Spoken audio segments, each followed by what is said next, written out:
Las décadas de los 40 y 50 del siglo XX estuvieron marcadas por políticas de autarquía de los gobiernos de la dictadura. La autosuficiencia alimentaria en un país azotado por el hambre y el autoabastecimiento de materias primas para el textil pasaron a ser objetivos estratégicos. Para ello se interviene el mercado con el control de precios y el racionamiento, lo que potencia el lucrativo negocio del extraperlo. Se decide entonces ampliar regadíos y explotar las tierras expropiadas por el anterior régimen. Tras la guerra, el nacionalcatolicismo impone su modelo de comunitarismo campesino, basado en la familia como sujeto de transformación del medio rural y eliminar el anarcosindicalismo del campo andaluz. Junto con la puesta en riego de grandes fincas, la autosuficiencia alimentaria se logró mediante pequeños asentamientos de agricultores en pueblos de nueva creación. Nace así el proceso de colonización, la transformación agraria más importante del último siglo en España. Para ello se crea el Instituto Nacional de Colonización del 18 de octubre de 1939. En Jerez se inicia con la declaración de los regadíos de Guadalcacín de interés nacional por decreto ministerial en 1947 y el plan de colonización en 1951 que acometió la puesta de riego de 12.000 hectáreas, de la que la mitad se parceló en pequeños lotes para colonos procedentes principalmente de la comarca de la Sierra y la propia campiña jerezana. También a familias de la Vega de Granada con el fin de enseñar el manejo de regadíos y la explotación chopera. Se instalaron 915 unidades de 5 hectáreas y 469 de la mitad de extensión denominados huertos familiares, destinados a obreros agrícolas que no vivían exclusivamente de su tierra. Además, se acondicionaron terrenos forestales para disponer de leña y materiales varios. A lo largo de las vegas del Guadalete se construyeron dos tipos de asentamientos: pueblos de nueva creación y diseminados. En Jerez se construyeron hasta 8 nuevos pueblos con un conjunto de parcelas de 5 hectáreas localizadas de manera que pudieran acceder a ellas a menos de 40 minutos a pie desde cada pueblo. En 1943 se inician las primeras actuaciones en el Torno y la Barca de la Florida, que sirvieron de experiencia piloto para toda España. Luego, en 1951, se construirían el poblado de José Antonio o Majarromaque, San Isidro del Guadalete, la finca de Revilla y Torrecera. En 1953 se inician los trabajos de Estella del Marqués y Guadalcacín, finalizando con Nueva Jarilla, donde se recolocarán a los mayetos roteños expropiados por la construcción de la base militar americana. Además de viviendas con patio para guardar aperos y un pequeño huerto de subsistencia, los nuevos pueblos se dotan de ayuntamiento, instalaciones cooperativas, iglesia, escuela y espacios urbanos para la localización de oficios o plazas de la artesanía. En este pueblo, cuyo nombre es José Antonio, viven los campesinos que cultivan lo que hace poco apenas producían. Amplias y sanas casas han reemplazado a los pobres chozos. El pueblo está concebido con el propósito de que sus moradores alcancen más alto nivel de vida. La nueva comunidad rural se organiza a través de la Junta Vecinal y la parroquia, mientras que la actividad agrícola lo hace con la cooperativa, bajo las directrices del Instituto Nacional de Colonización. Los asentamientos dispersos eran parcelaciones en lotes que incluían la vivienda dentro de las explotaciones en hábitats como Torremelgarejo, La Ina, Las Pachecas, Los Cejos del Inglés o La Greduela. Estas son las tierras de Torre de Melgarejo, muy cerca de Jerez de la Frontera. Y los que las conocieron antes de que el Instituto Nacional de Colonización realizase su maravillosa transformación, deben frotarse los ojos cada vez que las ven ahora.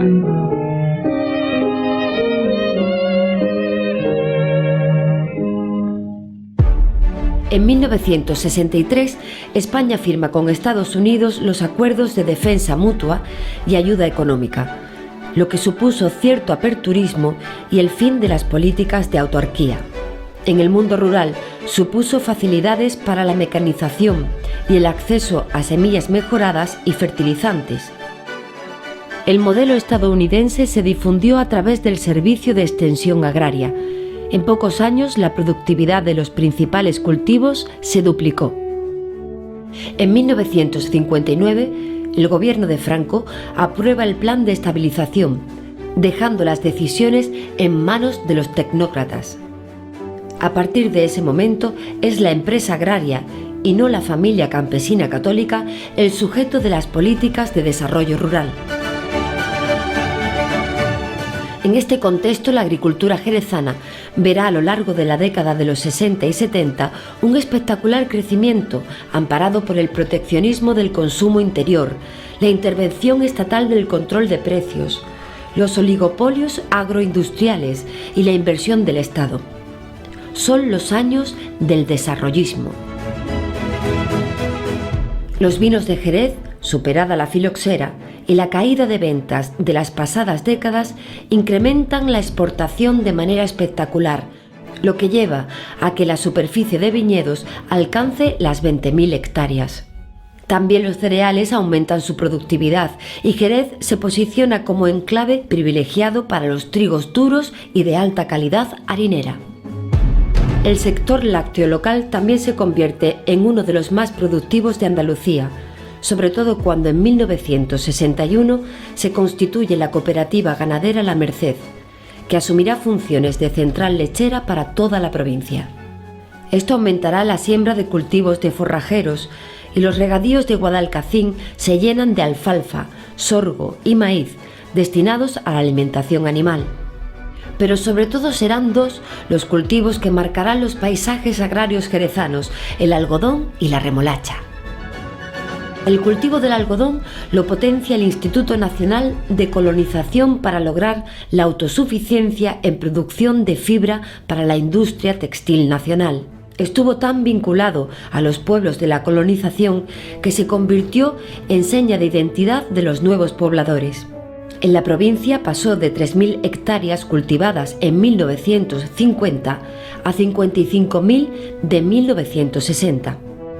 A finales de esa década, el Estado deja de fijar los precios y su rentabilidad se reduce, por lo que para garantizar la viabilidad del cultivo, grandes agricultores constituyen la Cooperativa Algodonera Provincial del Guadalete para incorporar al precio del algodón los beneficios de la fase del desmotado.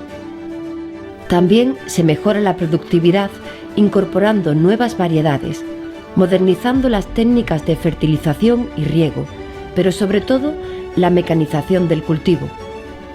Esto último provocará una dura reacción de los trabajadores que terminarán en huelgas y sabotajes en los años 70 y principio de los 80. Anteriormente ya los agricultores comenzaron a buscar alternativas al algodón, como fue el sector azucarero en Jerez. En 1968 se puso en funcionamiento la azucarera de Guadalcacín, dando impulso al cultivo en la provincia. Un año después se abriría una nueva fábrica en el polígono industrial del Portal.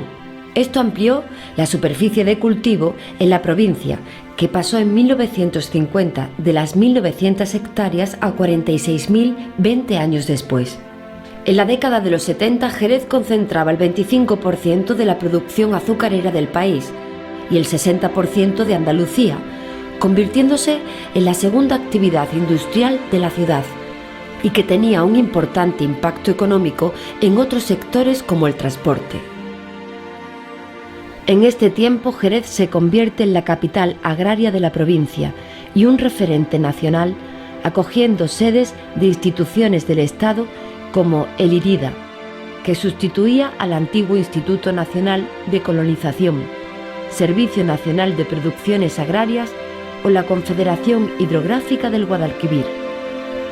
Además, cuenta con el fuerte apoyo de instituciones como la Cámara Agraria Provincial y el reforzamiento de la Caja Rural o el impulso al cooperativismo. También hay un desarrollo tecnológico con la expansión de la Revolución Verde, que prometía altos rendimientos económicos a las empresas agrarias gracias a la mecanización, mejoras en técnicas de regadío, el uso de semillas mejoradas y fertilizantes y pesticidas químicos. El rancho de la Merced, heredero de la antigua granja experimental de Jerez, que se incluía en la red de centros del Instituto Nacional de Investigaciones Agrarias, tendrá un papel fundamental en la difusión de estas tecnologías entre los agricultores locales. También la estación enológica contribuirá junto al Consejo Regulador a la mejora de la enología jerezana. La última mitad de la década de los 70 estará marcada por la crisis y los conflictos. La progresiva apertura del sector agrario a mercados internacionales ponen en evidencia los problemas de productividad y amenazan el futuro. Durante la transición política entre 1975 y 1985, las instituciones agrarias franquistas son sustituidas gradualmente por el marco autonómico, y la capitalidad agraria de Jerez es vista como un bastión de resistencia a los cambios democráticos, lo que justifica que desde el poder regional se erosione progresivamente el peso institucional de la ciudad en la toma de decisiones agrarias. En el ámbito bodeguero pasarán de un espectacular crecimiento de exportaciones a una caída de ventas a partir de 1970, lo que generará una crisis de excedentes que se intentará paliar con el plan de reconversión del marco en 1983. La expansión de Rumasa y la entrada de firmas internacionales en el sector del cherry cambian el modelo de negocio hacia la producción de cantidad frente a la calidad de los vinos. El arranque de viñas, el cierre de firmas vinateras y los salvajes ajustes de plantillas producirán una enorme conflictividad laboral que culminará en la huelga de la vid en 1991. Pero son años problemáticos en todo el ámbito rural. El Sindicato de Obreros del Campo en la Campiña y las comisiones obreras de la vid jugaron un papel fundamental. La caída de precios por un lado y la presión sindical para mejorar los convenios colectivos por otro, redujeron el margen de rentabilidad de las empresas. La respuesta fue mecanizar los cultivos intensivos como el algodón y la remolacha, lo que acrecentó el desempleo y aumentó la crisis social.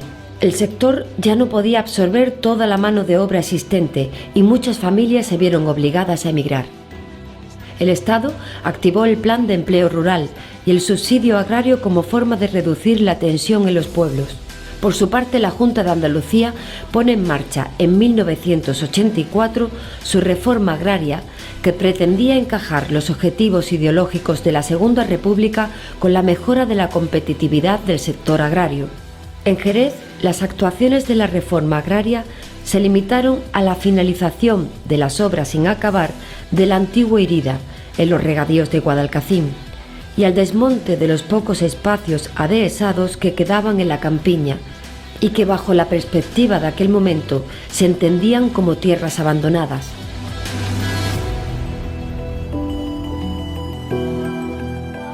Pero poco recorrido tendría esta ley, pues la inminente entrada de España en la Comunidad Económica Europea sería lo que marcaría el rumbo del campo jerezano hasta su concepción actual.